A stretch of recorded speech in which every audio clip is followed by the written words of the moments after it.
1931 के बाद पहली बार ऐसा होने जा रहा है जो देश की राजनीति, आरक्षण व्यवस्था और सत्ता के समीकरणों को झकझोर सकती है। जी हां, जातिगत जनगणना की तारीख अब फिक्स हो गई है। केंद्र सरकार ने इस पर आखिरकार मोहर लगा दी है। पहला चरण 1 अक्टूबर 2026 से शुरू होगा और दूसरा चरण 1 मार्च 2027 से। पहले फेज में 4 राज्य उत्तराखंड, हिमाचल, लद्दाख, जम्मू कश्मीर शामिल होंगे। यानी लंबे वक्त से जो मांग उठ रही थी, अब वो असलियत बनने जा रही है। अब जरा सोचिए, आजाद भारत में अब तक 15 बार जनगणना हो चुकी है, लेकिन किसी में ये नहीं पता चला कि देश में यादव कितने हैं, कुर्मी कितने हैं, नौनिया कितने हैं, मल्ला कितने हैं। बस SC ST के आंकड़े आते रहे, OBC की गिनती कभी नहीं हुई। नतीजा ये हुआ कि आरक्षण पूरी बिल्डिंग तो खड़ी हो गई, लेकिन उसका बेस कितना मजबूत है ये किसी को नहीं पता।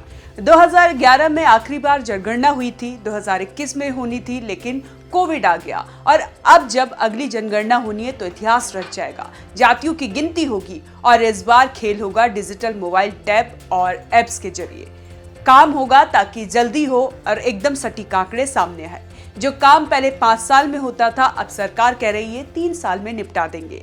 अब इस जातिगत जनगणना से होगा क्या, चलिए जानते हैं। असली तस्वीर सामने आएगी। अभी तक होता ये था कि आरक्षण का फायदा ताकतवर जातियां खींच ले जाती थी, कमजोर जातियां किनारे बैठी रह जाती थी। रोहिणी आयोग ने भी 2017 में कहा था कि OBC कोटे को छोटे छोटे हिस्सों में बांटो, वरना लाभ हमेशा एक ही तबका उठाता रहेगा। लेकिन उसकी रिपोर्ट आज तक धूल फांक रही है।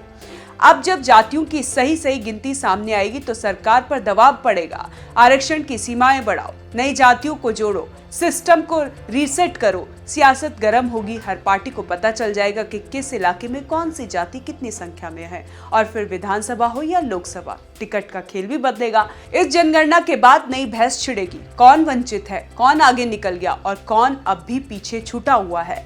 ये आंकड़े राजनीति के हर धागे को खोल कर रख देंगे। वोट बैंक की पॉलिटिक्स से लेकर सामाजिक न्याय तक हर मुद्दे पर नए सिरे से बात होगी। यानी एक जनगणना नहीं, ये भारत के सामाजिक और सियासी नक्शे को दोबारा खींचने जैसा कदम है। तैयार हो जाइए, क्योंकि 2026 के बाद देश का चेहरा बदलने वाला है, और वो भी जातियों की गिनती से। आपको क्या लगता है, कमेंट कर जरूर बताएं और देखते रहें one nation one group news.